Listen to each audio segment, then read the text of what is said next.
Tragically, a drop of emotion is enough to make one drown. Torvus Bog is up next. Let's begin.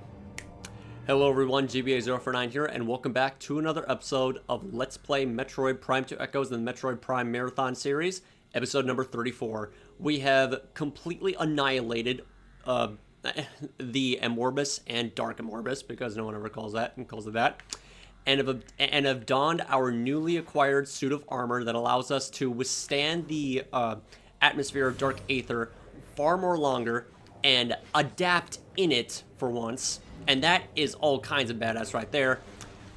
But before we go to Torvus Bog, there is a couple of items that we are missing in the light world of Aether. So let's go snag those real quick. One of them of which is an energy tank, which I completely forgot to get to do immediately upon obtaining the Dark Beam and Light Beam, because that's what you need to obtain it. But I would just more focus on obtaining the Dark Temple keys and take care of Amorbus, get the Dark Suit, which felt more important to me. But then again, that energy tank was not necessary to just give me a second. That energy tank was not necessary to survive Amorbus, because all you need to do is just like camp on the all you needed to do was just camp in the safe zones, and you'll be perfectly fine. Alright, let me just... oh yeah, of course. Restore a little bit of my light beam ammunition, because I used quite a bit of it in the Amorbus fight. Alright, so back to the light world. It gets kind of boring having to like sit through the... gets kind of bored since having to sit through the cutscene of traveling between dimensions, but not as boring, because it is still pretty damn entertaining just like watching it every single time, because it's just the visual amount of detail that they put into the animation of Samus, for whatever reason, just having all of her molecules be disassembled and just scattering through the air, just traveling to the next dimension. Perhaps you're not supposed to be fully solid when traveling dimensions, because it is deemed too dangerous, so they just like split you apart and just like reform you on the other side. I don't know, that's just my theory. Doesn't sound all that plausible, but it's something. Alright, so we're going back to the Agon Temple, and I'm pretty sure it is the Dark Beam door that it is located in. So let's go get that. Gonna go ignore the pirates. I'm going to ignore the pirate arrow trooper encounters here. Alright, finally made it over here. Oh yeah, and also there's some war wasp hives all the way in the horizon of the Agon Temple. The scavengers of Metroid Prime 2 Echoes are the war wasps. There were no enemies in here to begin with in the first place, and now we have re-entered this area, and now this place has been invaded by war wasps. Whenever you like revisit an area, chances are the enemies, the standard enemies, that basically the apex predators of apex predators of a certain area, are more than likely going to be replaced by war wasps eventually. Let me just leave this one alone. He's not doing any harm.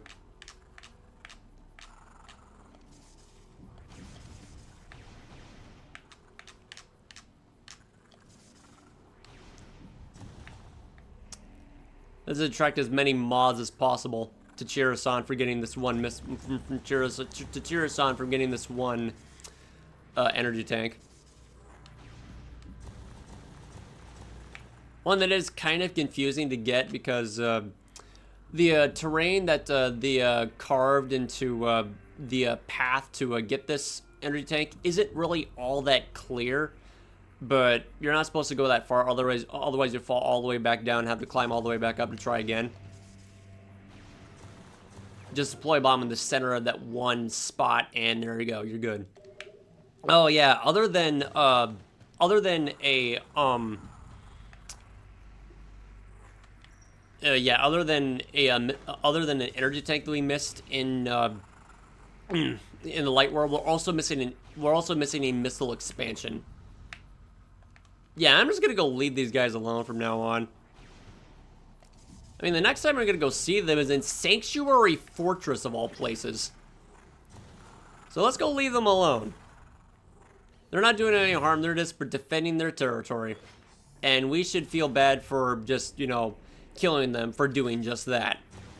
Well, then again, any territory that Samus steps foot in is her territory.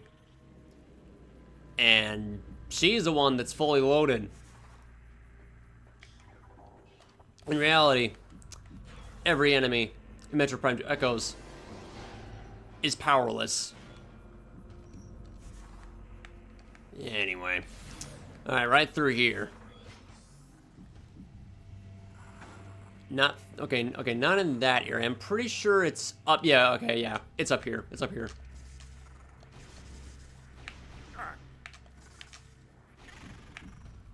Oh, I might have to kill that pill bug anyway, unfortunately.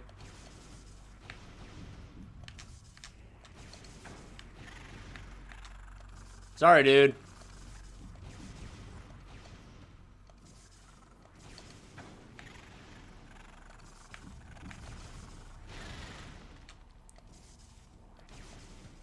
Rest in peace, little roly-poly beetle buddy. I call them beetle buddies because I just felt like it. Alright. Okay, so, if I'm right, pretty sure that, in here is... Okay, never mind. It's not through there. We can't get the Dark Burst yet. Pretty sure we need to, yeah. The only thing that we're missing in here is not only a missile expansion that we don't need, but just the Luminoth corpse that has some lore in it. So let's go read it. Be Still's Testament. I can go no further.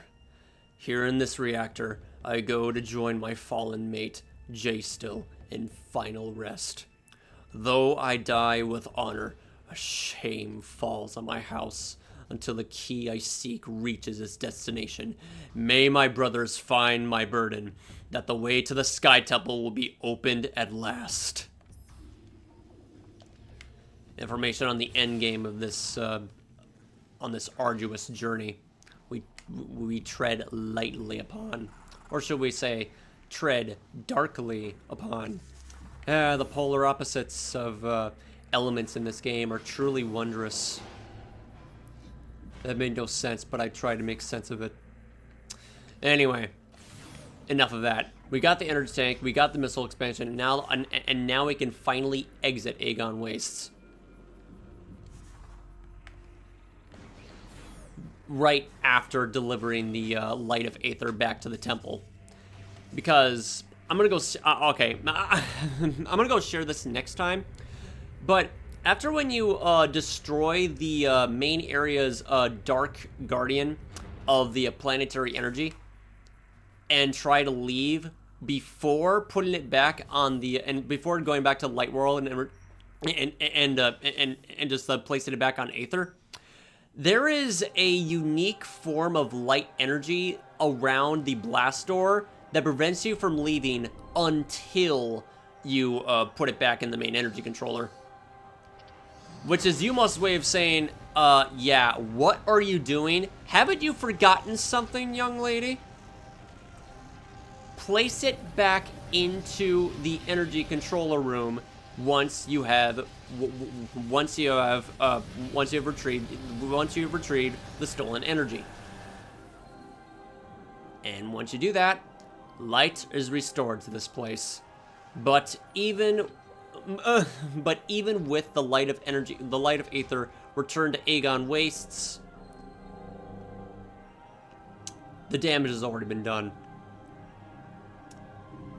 We've only just shown light on the shadow. The damage has become more clear after this. A time of healing for Aether has been bestowed. Despite all the horrendous amounts of damage that it is taken.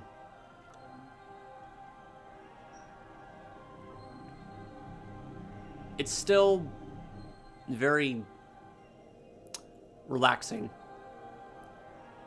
to know that you've succeeded on this part of your mission. Energy transfer complete. This temple's energy has been restored.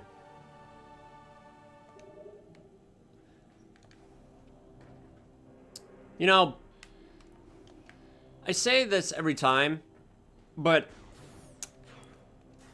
on my,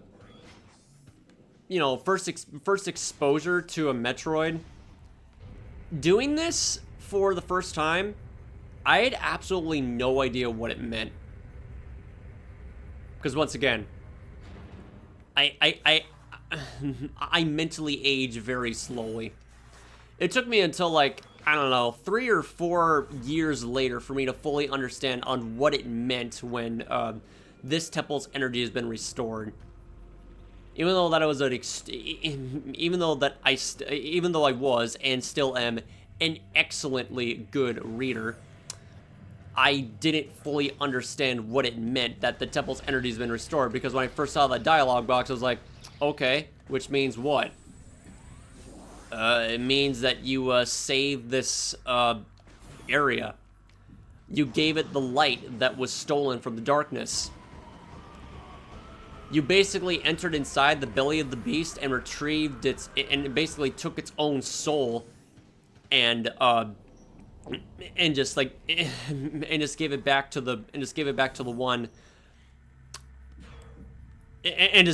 its original owner.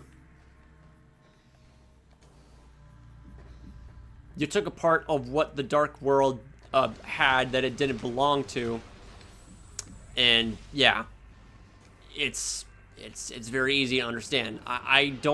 Please do not ask why. It just took a long time for me to understand what all this meant.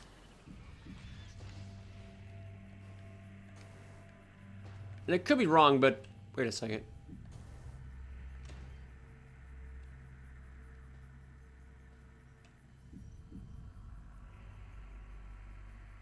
Could just be my imagination running here, but this part of the terrain in the access to Aegon Waste's entrance and exit could be a visual indication of the distinction between light aether and dark aether.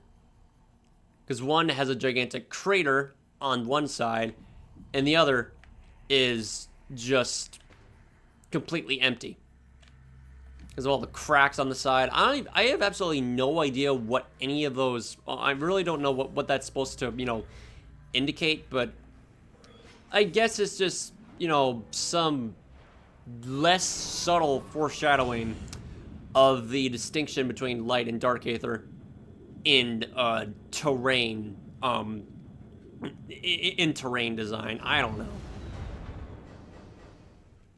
Or maybe it was just there for just like fancy design by the designers and whatnot. But anyway, now we can finally progress.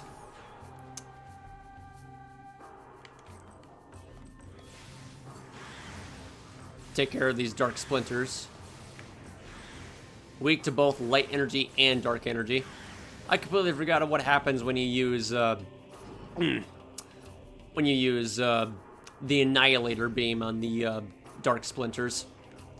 Probably just kill them in one hit because you overload both of their blood streams.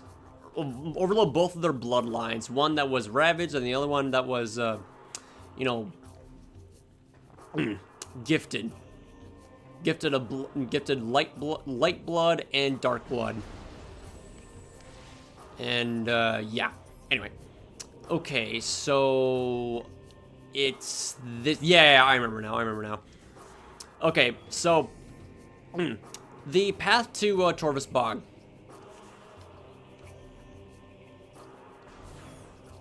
Is okay. You know what? Fine. I will get this. Missile expansion that killed me last time, because Claws are extremely overpowered and deadly when you don't have the dark suit on. And I did not know about that until just, last episode. So, well, the more than you know. I was like, yeah, I know this game like the back of my hand, inside and out. But I didn't know this was going to happen to me. Yeah, the vapor the vapor from the ink claw just spreads throughout the entire area. Because of how many there are in this room. Let's just ignore the actually no. We don't have time to ignore them.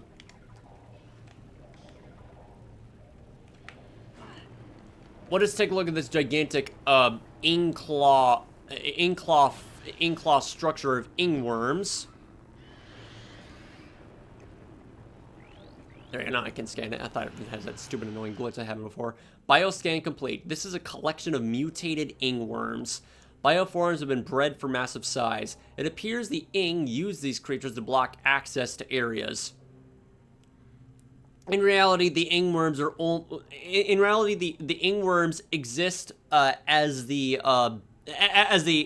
designer's intention to block off certain areas in Dark Aether because of time constraints. There was a time when Dark Aether was originally going to be a full-on copy of the Light World, but due to time constraints, they couldn't. But due to time constraints, they did not have. They could not finish like the other areas in Dark Aether. So they just rushed it by just putting in only key specific areas in Dark Aether to focus more on the story. So any area that you want to access that you can in Light Aether, you can in Dark Aether, because there was no time for it. But that in turn would make this game significantly more longer, because I don't really understand the purpose of just filling in every single room that of Light Aether the same way that Dark Aether it was going to have. There is no purpose to that. You can only put in so much. What are you gonna do? Put in 10 or 30 more missile expansions in that room? Or perhaps they were gonna use those rooms to put enemies in there that were cut in the original pitch. That's a possibility. They were most likely going to plan to use the rest of the rooms that were blocked off in Dark Aether and place in the enemies that did not make the cut. Because I'll be real, some of the areas in Dark Aether some of the key specific areas in Dark Aether, especially the ones that have key bearer pods, look very mishmashy in execution. Because once again, it's understandable due to, just 3 more months to finish the rest of this game. Makes perfect sense. Anyway, let's go visit Umos and just I completely forgot to scan these. Object scan complete. Units identified as hybernetic stasis chambers. Funny true story. When I was a mentally, impaired kid that wasn't paying attention to everything that I was reading. I don't know why. Don't ask this. Seriously, do not ask this. I already know the answer. It's so embarrassing. But I misread chambers as cucumbers.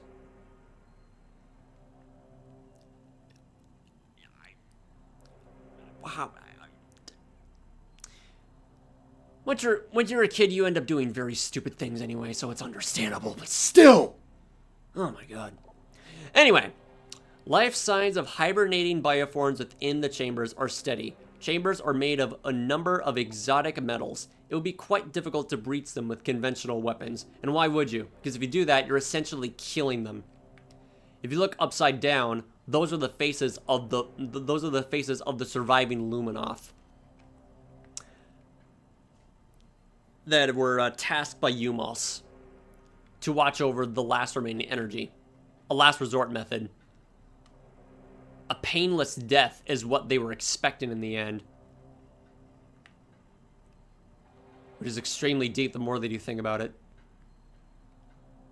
This entire room right here, all around you, is just a humongous white flag for the Luminoth species. But you arrived just on time to prevent that fate from happening. In reality, what's about to take root is the Ing's downfall. A mission that only you and Umos are aware of.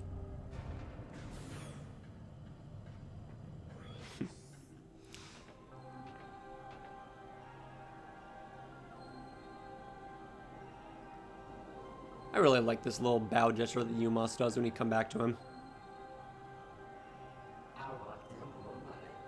I thank you for restoring energy to the Temple of Aegon. Your valor honors the Luminoth, those who have passed, and those who remain here under my protection as I sleep in deep stasis. Be on guard, for the Ing do not suffer defeat lightly. They will surely seek revenge for your actions. Keep that sentence in mind, because our next boss is the Boost Guardian. Umos is not lying when he says that. He's dead serious. They will surely seek revenge for your actions. They do not suffer defeat lightly, and they are fully aware on how threatening Samus Aran is to the Ing's existence.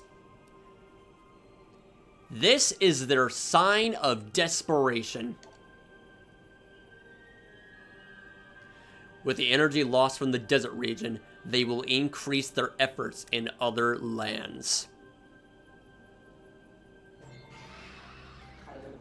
Case in point, I have detected unusual amounts of Ing activity in the Torvus sector. The enemy is on the move.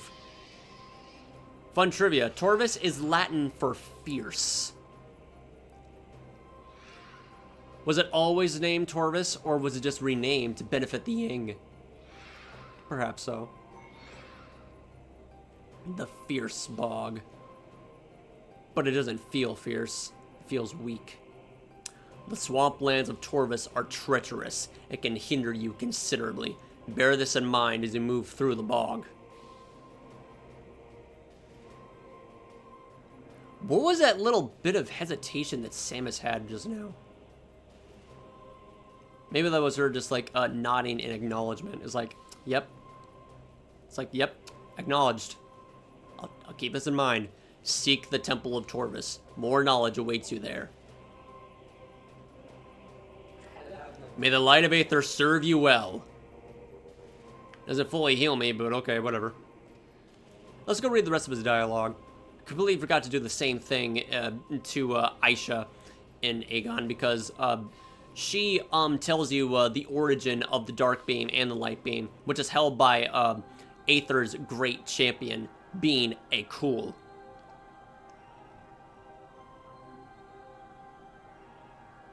But why it was in Dark Aether right beside, why the Light Beam was right beside a Luminoth corpse, uncertain. That wasn't owned by the It didn't belong to that Luminoth specifically. Wasn't the owner of the weapon. It was just another soldier that just so happened to had the same weapon passed on by the champion. It's only reasonable. The Temple of Dark Torvus holds more of our precious energy.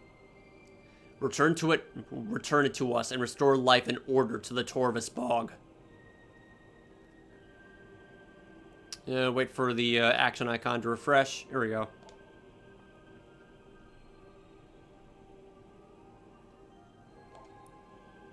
Okay, never mind. I guess it's the same thing. Let me double check that real quick.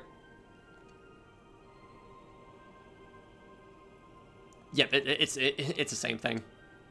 Okay. All right. Torvus Bog, here we come. And Boost Guardian, here we go. How insufferably infamous that boss is. For its difficulty alone. Soul-crushing difficulty that happens so early on in this game that the intention for it is completely nonsensical. Like, I understand. Like, really, I really do. I really do understand that Metroid Prime 2 Echoes was made to be a difficult game. And it's very understandable that they didn't have time to, like, you know, do everything they wanted to do because they only had three more months to, like, finish this game. Here's the problem, though. After when I scanned the Harmony class drones. Harmony class drone, rogue maintenance unit. Roving mechanoid with energy-based attacks. Avoid direct contact. The Luminoth designed the Harmony units to be free-roaming, independent cleaning units. They use focus energy beams and kinetic pulses to perform their duties. Unfortunately, they now consider all living things as filth that must be cleansed from the world. Jeez, that is just extremely dark dialogue for such an abstract enemy. Very poetic for a weird enemy like this, but okay. That's something. It used to be something different in the original game, but now they're just very... It's just the same enemy from Prime 1 with a different name, that's it. Anyway, as I was saying, here's the thing.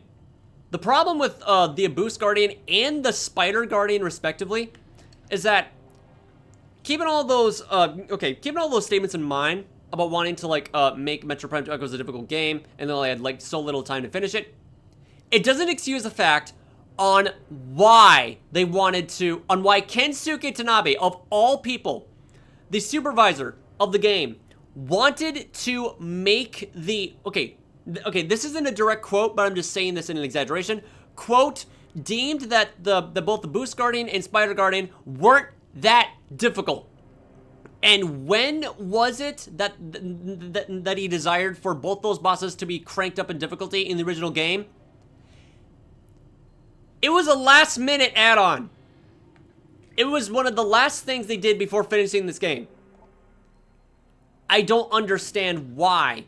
What in the hell Kensuke Tanabe was thinking. Was thinking about that. It makes no sense. Because Boost Guardian is more than likely the reason on why people stop playing this game altogether, because that boss is just borderline cheap. But I'm only saying that because at the time, it was. But the more times I played this game, I got used to it. And there's one thing about the Boost Guardian that really puzzles me in a very unusual manner. Something I find extraordinarily unique about them, and the Spider Guardian, you know, in general. Let's gateway forever, protect our sacred temple. May you find enlightenment and peace. Yeah, okay. I will get to those reasons later, but for now, let us take care of business. And by business, I mean just destroy the War Wasp's home. Restore our ammunition. We're definitely gonna need that by the time when we, like, go to... Definitely need that when we go to the Dark Aether. Alright.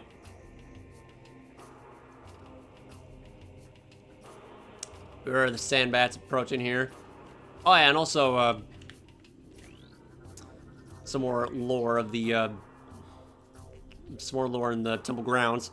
Age of Anxiety of the Dark Age. In time, the roar of a wounded planet subsided. The air, though fouled, was breathable. Light made its way through the dark veil over our world. Slowly, we ventured out from the shelters of our homes to see what remained of our paradise. What little comfort we gained by surviving was soon shattered. For when we looked outward, all we saw was devastation. Half of the planet's energy had vanished from the energy controllers. Aether became violently unstable as a result of the stellar object which struck our home. There was no sign. And the mystery still remains unsolved to this very day. It's all up to interpretation, and all the answers that you have to determine the exact location of the impact on dark aether is all a matter of speculation. I should probably, yeah.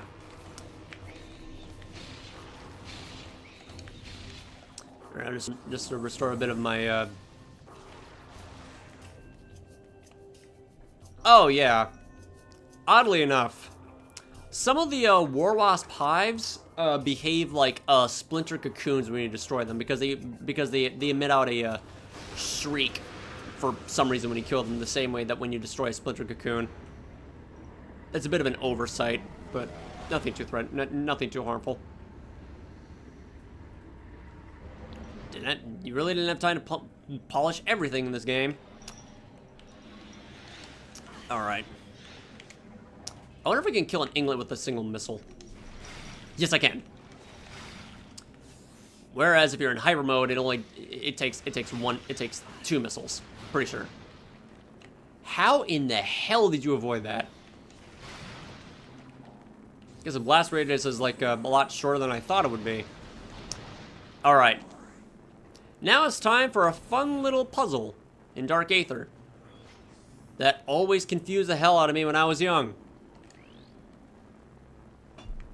You already know the reason why. I'm not even going to go bother explaining it. Alright. There's an ink clause, just making this area more toxic more than it already is. And Corrupted Sentries is our next enemy to scan. Corrupted Sentry, darkly possessed ARN monitor system, used by the Ing to protect key areas, can be stunned by most weapons. Charged light energy will destroy target. Or just a charge beam, that works just as well. The Sentries were designed by the Luminoth to protect their camps on Dark Aether. The Ing learned how to possess them and turn them on their former masters. Jeez. Not even for like, it's like, yeah, just like monitor our little tents to protect ourselves from Dark Aether during the war. And the Ing was like, nah, we're gonna make you completely and utterly defenseless, and there's not a damn thing you can do about it. How crude. Many still remain throughout Dark Aether, now serving the Ing as they served the Luminoth before them. Most weapon types will stun the Sentries. Only charged light energy will destroy them. Only charged light energy. Are you certain about that? No, you're really not. It just takes one charge shot of charge beam to kill them. See, there you go, he's gone. Like charged light energy? Alright, sure. Exactly how? Just burn them alive? Nah, just the same thing as a power beam. I'll just leave this guy alone. Alright. Don't take too much damage here. I'm just so glad that there's no major enemy encounters in this one area, because that would just be very tedious as a result, because there are absolutely no safe zones aside from the inside of the Morph Ball lift passages and the let me just scan that to make sure what it is. The supply transport device. Unit designed to ferry troops and supplies. Unarmed unit composed of durable alloys left behind by the Luminoth. Object analysis complete. Locking unit is part of a safety system. Release unit by energizing nearby bomb slot. When all 4 locking units are released, the transport will be cleared, energize, and move.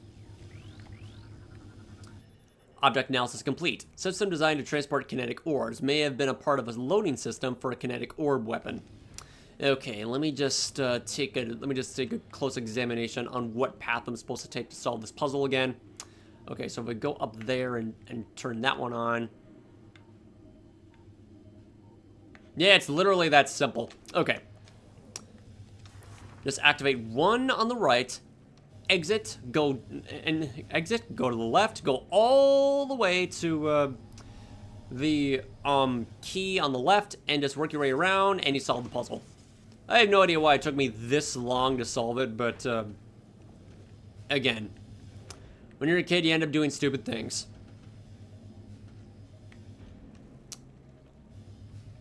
Also, this is a very nostalgic place of comfort that I had because of how long I was trying to solve this puzzle as a kid. Thank you, Windows.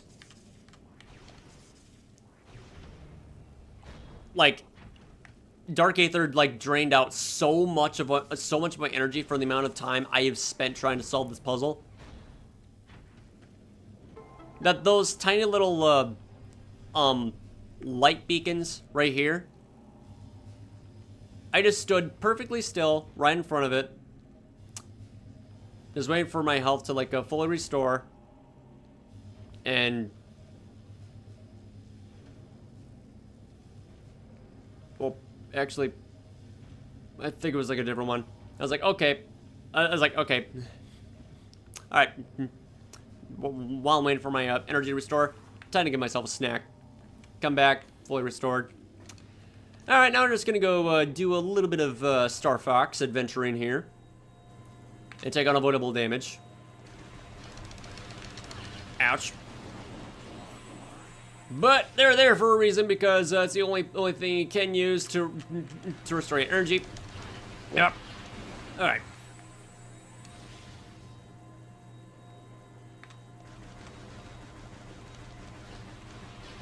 Only if you're a bot would it be possible to destroy all those night barbs. Alright, activate the light beam. Don't fall down. And we make our escape.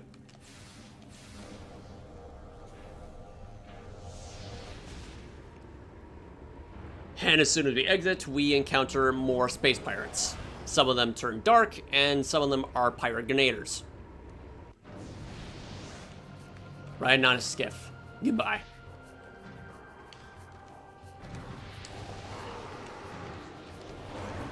Oh, shit. Oh, wait. Why am I worried?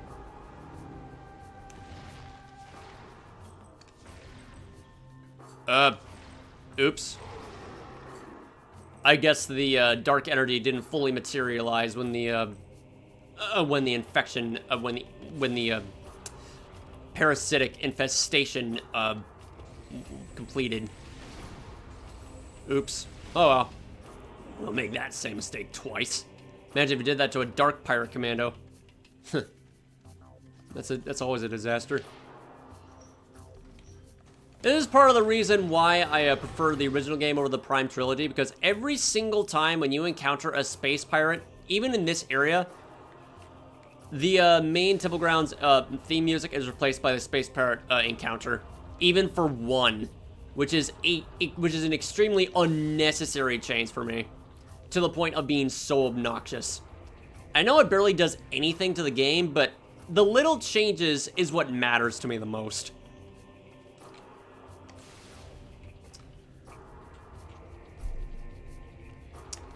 And here we go. Our path to Torvus Bog is open. But before that, some more lore through this tunnel. Forgot what it's about, but let's find out. The world warped. Amidst this turmoil, we discovered many disturbing anomalies. Spatial disturbances appeared across the land. Objects went into a state of dimensional flux, their atoms divided between Aether and somewhere else.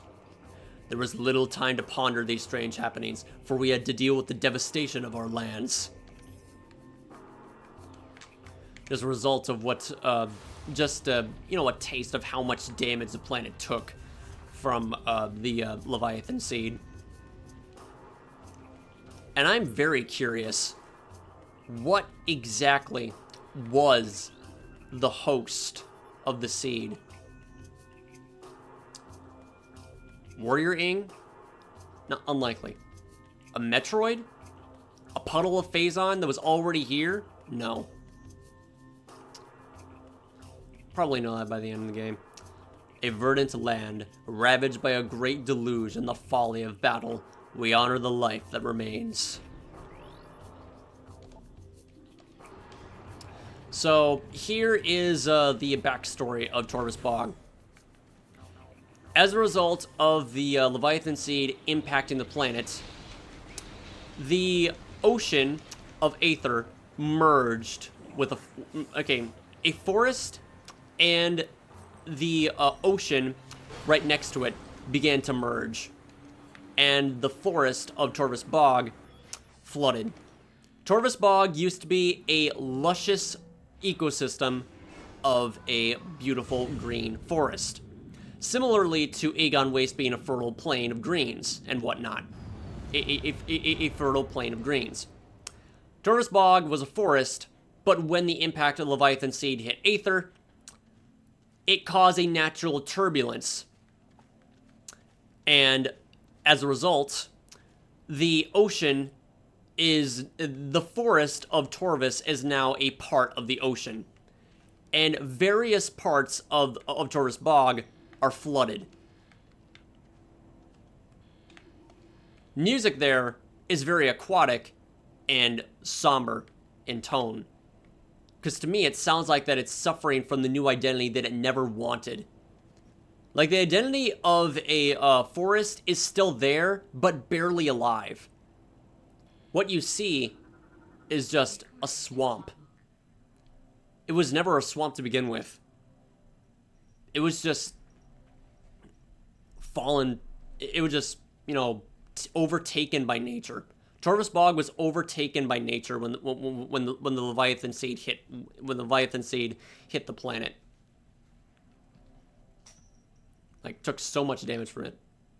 Torvus Barrowpod. Living storage units of the Luminoth. Joey, this is really not the time to play around with shanks, please.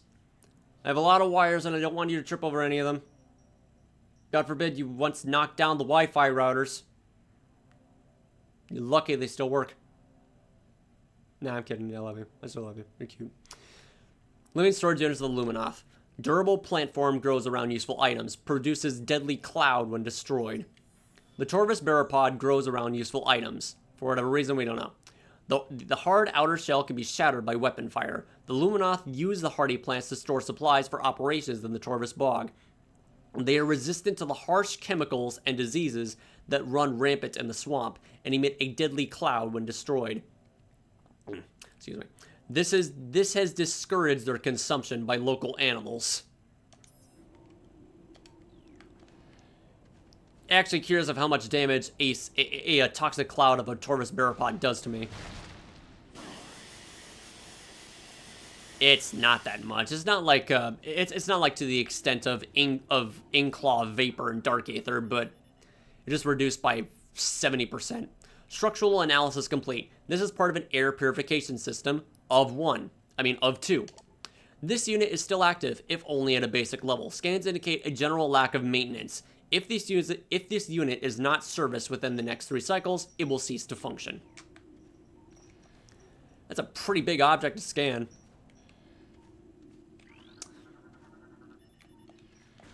And now for one of the most iconic water levels in gaming. From its visuals and music alone. After exploring the Hanging Pod. Torvus Hanging Pod, field cache for Luminoth military, designed to hold crucial munitions and supplies for Luminoth warriors. Some may still contain useful items left over from the war. The Luminoth placed these pods throughout the bog for use by their soldiers during the war. Though many have been raided since then, some may still contain useful items left over from the war. And before the trilogy version, a lot of these, before the trilogy version fixed it, a lot of these Torvus Hanging Pods were straight up bugged. It's like, okay, destroy them and you get items, right? Not always. That was fixed in the trilogy version, thank God.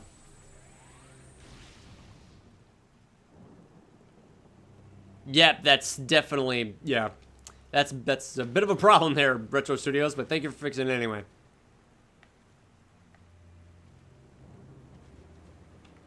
a forest. Seriously, let all that sink in. Doesn't even look like one. Even when you enter inside, it's nothing. All you see is a swamp. Where's the forest? Gone. History. It doesn't exist anymore. It now exists as a swamp suffering from a horrible loss as a result of it being overtaken by nature. Such a very iconic and memorable area in the series that a lot of fans really love. Not much to understand why. This is water levels done so well. This is water levels done excellently, right? The atmosphere, the enemies, the progression, the items that you get, and the freedom after, and the freedom the freedom that you feel when you get the gravity boost. Because it's really made to slow you down and hinder you. Just add more to the serious tone that the game gives you. It's made to slow you down and just, you know, it's a very brave test of endurance of your limited abilities. Metroid Prime didn't do that nearly as much than Prime 2 did. I really love the amount of times that Metroid Prime 2 Echoes test the limits of Samus Aran's capabilities. And then after when you like fulfill all those tests, it gets more easier when you're rewarded by the gravity boost, and then all of a sudden you're fully adapting to everything that the game has, you know, recently been, you know, throwing at you like cinder blocks, like unavoidable cinder blocks, just expecting you to get up from, for me to get up from the pain that's afflicted, and it's like, yeah, like, oh no, I just like broke a rib cage from the cinder block that this game threw at me. Does it expect me to get up? Yes, it does. Well, that's taking a little bit too far, because Metroid Prime 2 Echoes isn't that harsh of a game when it comes to difficulty, but it's just a, you know, a very oddly interesting interpretation that I just came up with right now, but whatever. Point is that the world building and the progression system in this game is just top notch and just cannot be defeated. Anyway, Esdelai's Testament. They came to the lagoon in the night, delivering true death blows before I could detect them. As my life faded, I sent a call to the cadre to warn of this surprise attack. May they find my key and dispatch the Ing who killed me. Only then will my final rest be peaceful. Permanently missable enemy in Torvus Bog, the Shredders. Exploding flying plant. Durable plant form seeks enemy targets and flies toward them, exploding on contact. The Shredder spends most of its life in the earth. When agitated, it will spring from the ground, then begin to fly toward its foe. Should it reach its target, the Shredder will explode with considerable force, releasing a cloud of thorns as it does. Shredders are resilient, but can be eliminated with concentrated weapons fire.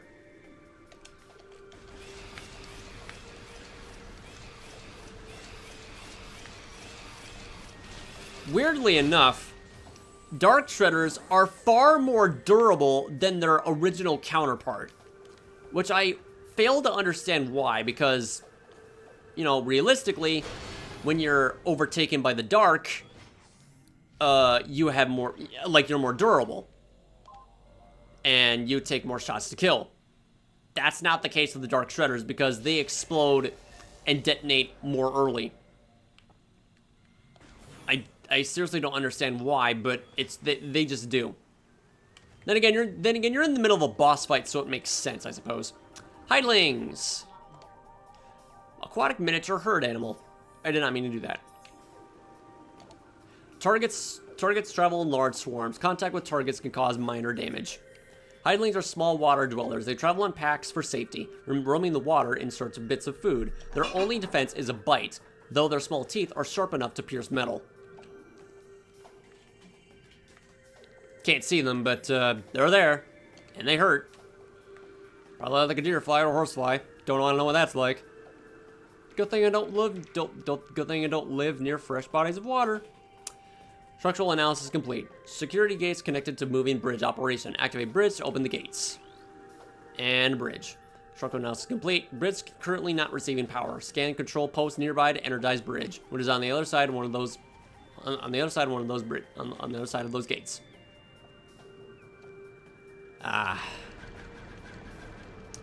Such a very, very, very relaxing, you know, feeling. Just traveling through this submerged area in Torvus Bog. Like, you can feel the pressure and weight that feels almost realistic in a way. Like the thick water pressure just weighing you down. It feels very immersive. Bridge is composed of a number of unknown alloys. Despite evidence of numerous assaults, the bridge remains intact. By conventional terms, this bridge is indestructible. Ah, great. These things. Shriekers. The ones that defy game logic. X-ray, like, you know, the X-ray visor, or dark visor, or echo visor should be able to detect things that are unseen, right? Not with the Shrieker. I don't know what's capable of them for them to be undetectable through every single visor in the game, but they just do anyway, because they behave very weirdly. They are an enigma, to be certain. Shrieker, flying plant predator. Bursts from Earth and takes flight. Fires sonic blast, generates stealth field that disrupts most visors. A cousin to the Shredder, the Shrieker waits for prey half buried in the earth. When it detects a target, it erupts from the ground and takes flight. It releases the sonic blast to stun its target, then sweeps in to feast. Shriekers can generate a stealth field that disrupts most visors, making them difficult to attack. Disrupts most visors. But they can't be seen through any of them. Okay.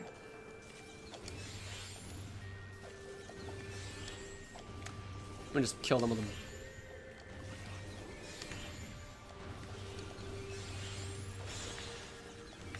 They have very inconsistent hurt boxes too.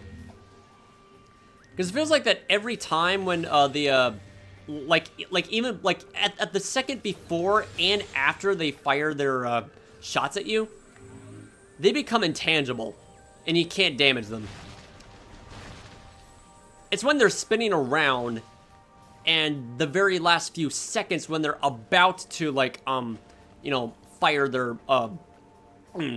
blast of sonic energy at you is when they're vulnerable to attack. Any other time before that, and they're just gonna go teleport to a different spot. Very annoying to deal with. Sentinel Crystal. Luminoth Sentinel Crystal, used to monitor key sites. Used by Luminoth soldiers to observe tactical areas during the war. Most are still broadcasting to Umos. They're very sentient looking. They look more like eyeballs and crystals.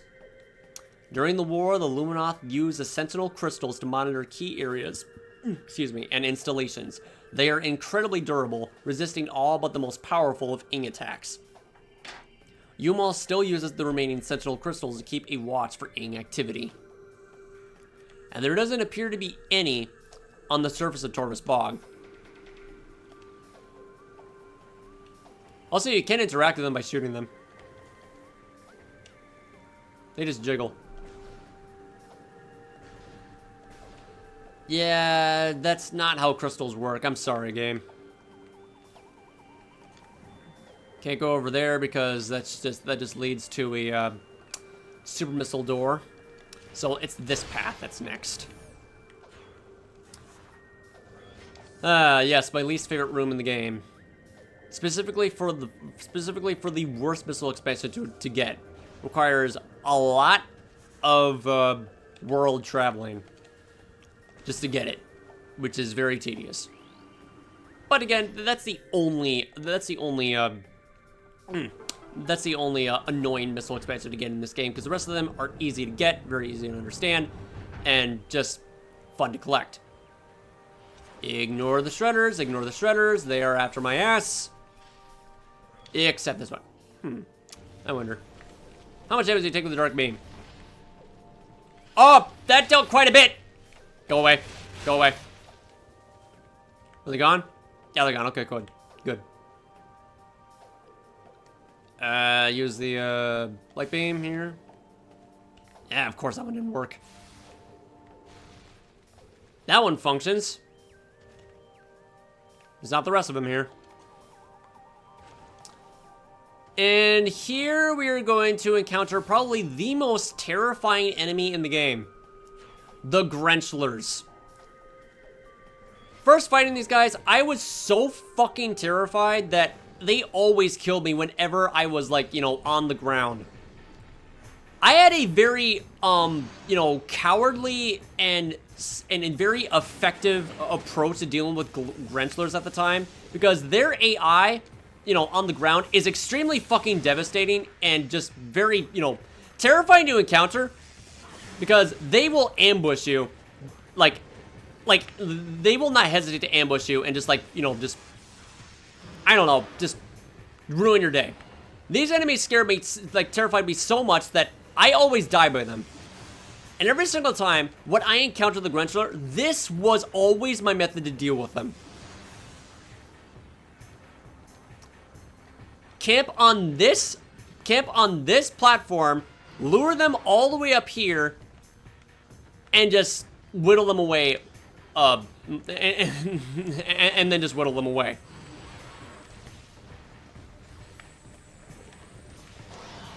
But now that I'm officially older and wiser and understand everything that they do, they are a complete non-issue for me, because I had the dark beam on my side this time, which trivializes their encounter significantly.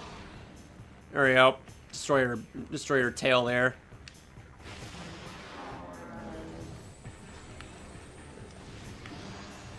Remember the baby She-Goths from Metroid Prime? This is them now. Feel old yet? And a much more competent form of the baby She-Goths.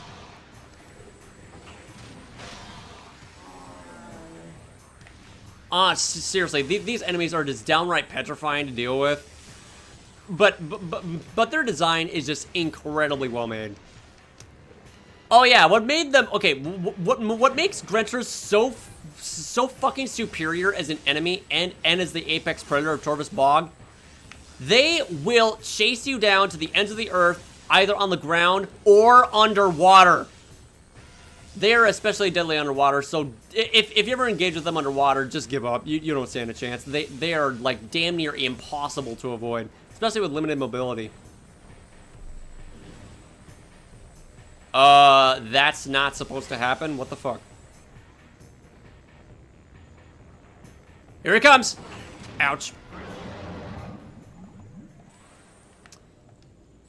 I have no idea why that Drenchler were just levitating in midair for some reason. I expect him to just be like lifted up to the sky and be raptured or something, but no. Alright, bloat sack. Gas generating plant form. Target creates beneficial gases. Poisonous sap keeps it from being eaten by most creatures. The humble bloat sac contributes to its ecology by producing large amounts of benevolent gases. It thrives in damp environments, though it can survive in most climates and terrains. The bloat sac secretes a venomous sap over its body. Very few creatures can ingest the sap and survive, making it a useful defense mechanism for the plant. Not entirely sure why there's research for a plant that does absolutely nothing to the game or the player, but it's just there for, like, a environmental effect and just, you know, variety. Even though bloat sacs are just completely nothing in reality, they're still an interesting piece of research nonetheless, and I'll accept it. Powered bridge is online, yet its control system is missing from area, unable to move bridge to new position. Alright. On our way to Dark Torvus. Just for a brief moment to flip around a switch and flip around a bridge and activate and just flip around a bridge. I'm a little bit terrified here. Just double checking. Oh yeah, here's the blue sentinel crystal. Wait, dark sentinel crystal. Monitor system designed for use on dark aether. Used by Luminous soldiers to monitor critical areas throughout dark aether. Few remain. Those that do broadcast data to Umos of aether. The original sentinel crystals were durable, but they had their limits. The toxic nature of dark aether, coupled with constant attack from the Ing, destroyed many of them. The Luminoth responded with the dark sentinel crystal, sheathed in dark energy. It is more resistant to the atmosphere of the Ing homeworld and the attacks of its denizens. And this time they behave more like eyes. Yeah, it's a very nice way to make dark aether feel more alive. All right. Not exactly a permanently missable enemy, but let me just scan it regardless. All right, Flogus. I'm sorry, Dark Flogus. The original Flogus didn't make the cut, unfortunately. Aquatic carnivorous plant. Incredibly resilient. Target its vulnerable nerve center when it opens its mouth to attack. Direct hits will stun target. The Flogus waits patiently as it floats in murky waters, searching for a meal. When the seismic sensors in its epidermis are triggered, it springs open rapidly to attack. Flogi can fire a spray of venom to immobilize their prey. A central nervous system is exposed when it opens its mouth to attack. Damage this to stun the Flogus for a time. And it can only be destroyed by the power bomb. Because everything else is just like, oh, why'd you do that to me? Ing Sphere cache. Let me start using the Ing Horde. Ing Sphere keeps useful items in a dimensional pocket. The pocket can be breached by destroying the Ing Sphere. What does it mean by dimensional pocket? Are they in like a different dimension or something? Normally the Ing Sphere will only release the item to its Ing Masters. The pocket can be breached by destroying the Ing Sphere, however. This sometimes destroys the item, but it can be worth the risk. Oh, I think the dimensional pocket is like the outer layer of the Ing Sphere cache itself. Get some more dark beam ammunition. Gonna need that. Alright. I'm not entirely sure if there is an ammo recharge station, because I'll be damned if I did not, if I fight the Boost Guardian without full light beam ammunition.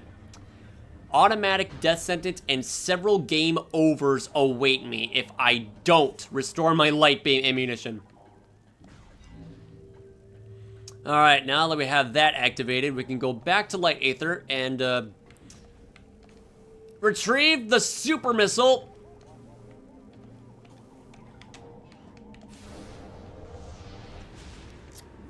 And access the Torvus Temple. Yeah. Alrighty then. All that taken care of. Dark Pirate Commandos. Our first exposure to these annoying little bastards. Dark Pirate Commandos. Darkling possessed elite space pirate. Increased combat ability due to symbiotic presence. Able to phase out of local time-space. The Ing prize a few pirate commandos they managed to take alive. Only Hunter Ing are allowed to possess the commandos, and the competition for that right is fierce among them. Well, no wonder there's so many of them in the no wonder there's so damn many of them in the game. It's the most competent host they can to salvage, I guess. The Hunter Ing ability to phase out of local time-space carries over to the Dark Pirate Commando. They will fire bursts of dark matter at enemies, along with experimental EMP grenades stolen from the space pirates. One that really freaked me out at first because I thought there was something horribly wrong with my game. Nope, it's just the effect of the EMP grenade itself. Oh god. Oh yeah, it's experimental, alright. It just messes with your combat advisor. That's all it does. Alright, for them to appear here. Shanks, get off of me. Shanks, get off of me! I have a cat in my lap. You want to get down or just stay in my lap? What the hell? Oh, it was a direct hit from the dark beam. Up! Ouch. Okay, where are they at? Gotcha. Hold still. I forgot that happens. They disable lock on when they're about to like teleport to a different spot in the room. Oh, he just tricked me. I didn't know they could do that. They create decoys of themselves when they're teleporting. I did not know that before. I mean, it certainly feels that way. But yeah, anyway. Minor encounter over. Let us continue on with our adventure. To the Temple of Torvus. Definitely gonna go need those. Thank you very much. Now we have 70 missiles in our possession. Wish we get another one over here, but we can't. Alright, there's another enemy over here. Say hello to the Sporb. Lurking carnivorous plant. Fires poison needles in battle, can grip small objects in its jaws.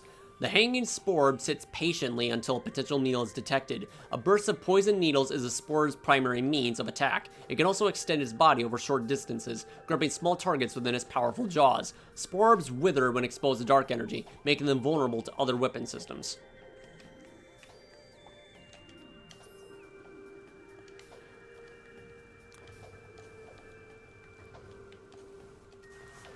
You might think that, let me just take care of this guy here.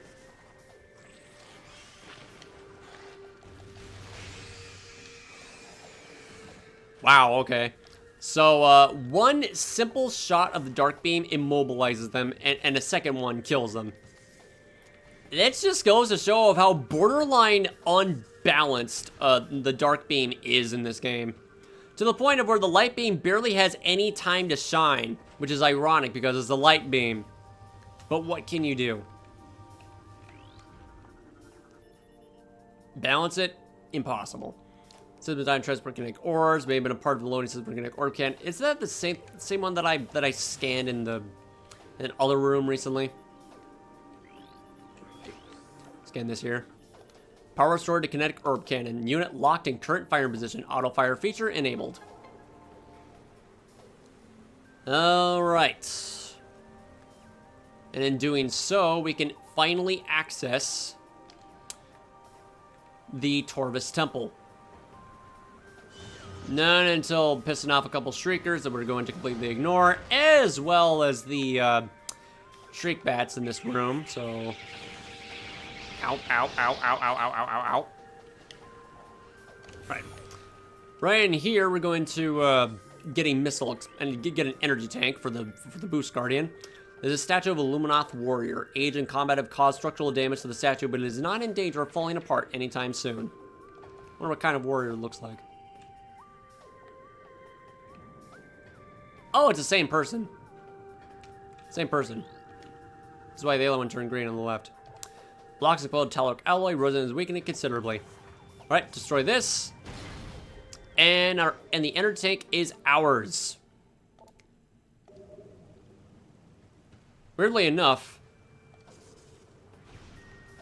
the entrance seals shut when you exit out of it.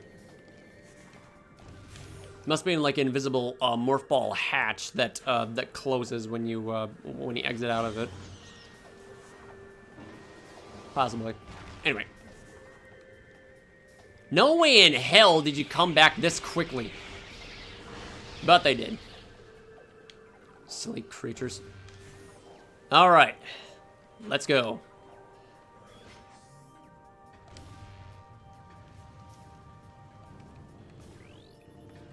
Same thing that we scanned in the Torvus Temple. Alright, now for a battle royale against a small army of space pirates that is guarding the... Don't know why, but they are. I don't even know what happens if you actually do destroy them. Destroy that final space pirate in that skiff. Probably nothing. Alright, stand still. Stand still, stand still. Launch your rockets, launch your rockets. Launch your rockets, please. Never mind, just stand still. Just... Go on, do it. Watch your rockets, please.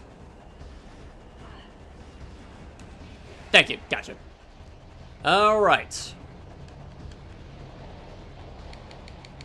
And just 4 of them, no big deal. So, what's your purpose in the, what exactly is your purpose in the Torvus Bog for space pirates? How did you not die? Okay. Alright, get some light beam ammunition here. Oh no, it's gonna go disappear.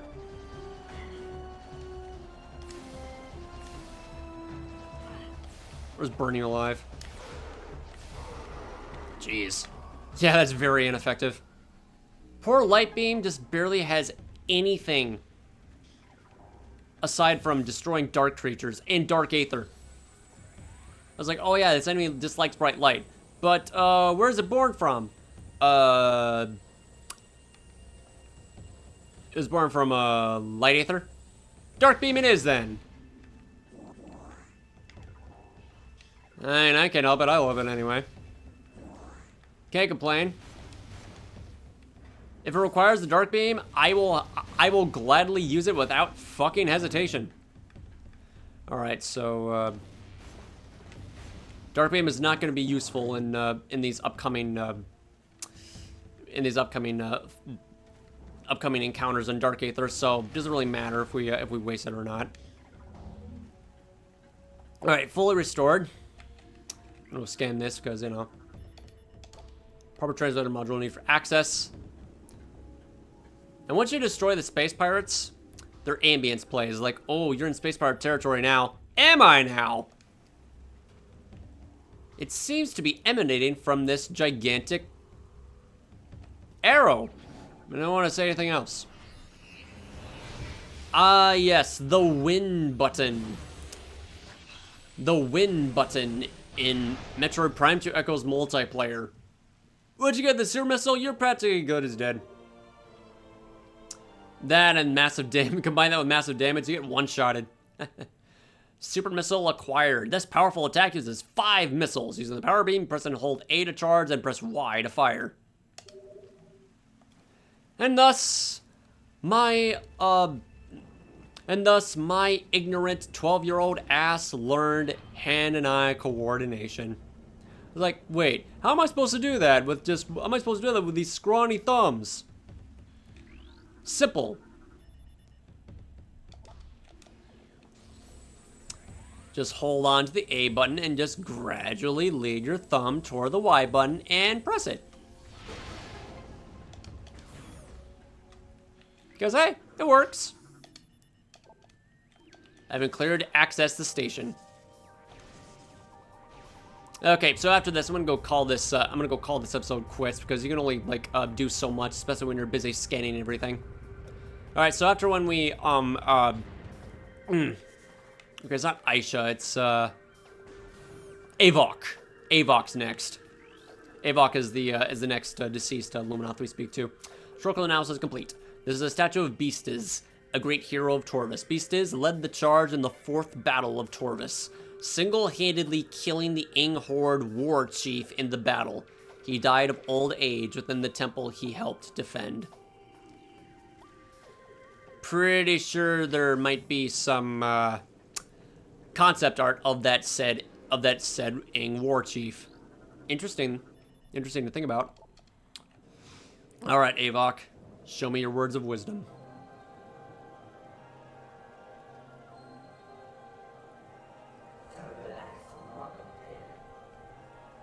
A great warrior comes to the Temple of Torvus. May you succeed where I failed. I am Avok, the last sentinel of this temple. Heed my words carefully. As you can see, this temple has been crippled by the ravages of war. While the main chamber has been mostly preserved, the remainder of the temple has been flooded. You must use your abilities to venture into these flooded areas and find the keys you need to enter the Dark Temple.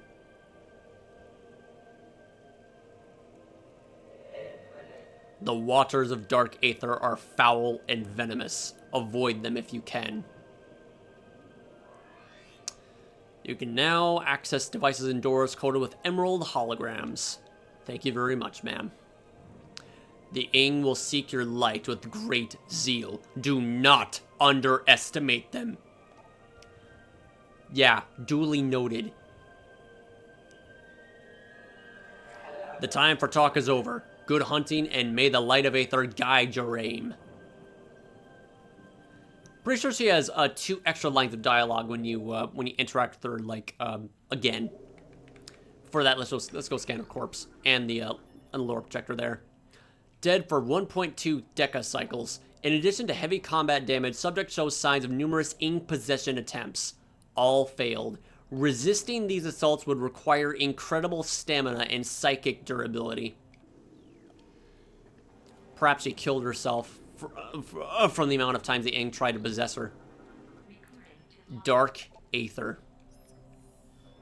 In time, recreated machines to open rifts to our enemy's world. Volunteer scouts went through the rifts and found a twisted world, harsh and poisonous. A dark aether. They discovered that this world held the missing half of our planet's energy. They also saw the true face of the enemy, a race we came to call Ing, meaning terror. Our scouts could not survive long on the surface of dark aether, so venomous was its air. Still, we vowed to return. We prepared for war.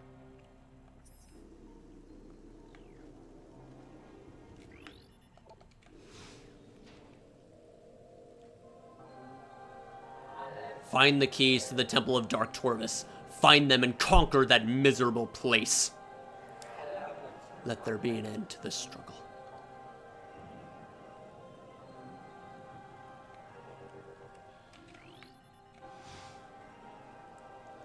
I'm sure there's one more after this.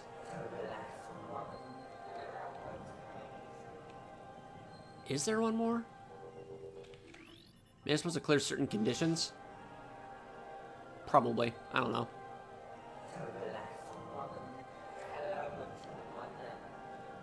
Yeah, okay, so it's the same thing over and over again. Okay, so that'll have to include the end of this episode of the Metroid Prime 2 Echoes Let's Play featuring the Metroid Prime Marathon series. We've entered the Torvus Bog, scanned a couple things, learned about its environment. This place is extremely tragic the more that you think about it, because it used to be a forest and now it's been flooded by the nearest ocean. And now the forest is now part of this ocean. An ocean of emotion, and it's just very treacherous. Didn't used to be before, but that's what it's not the result of war. It's the result of it's a result of an impact of an unnatural cause from a sentient planet. Jeez. Also, music is just downright masterful. We'll talk more about that in the next episode. But anyway, up next, in our next episode, we're going to struggle against the Metroid Prime Pinball Champion, the Boost Guardian. So hope you're looking forward to that. Thank you all for watching, and I will see you later. This is GBA049, signing out, going offline, and see you next mission. It will not stand a damn chance, I promise you.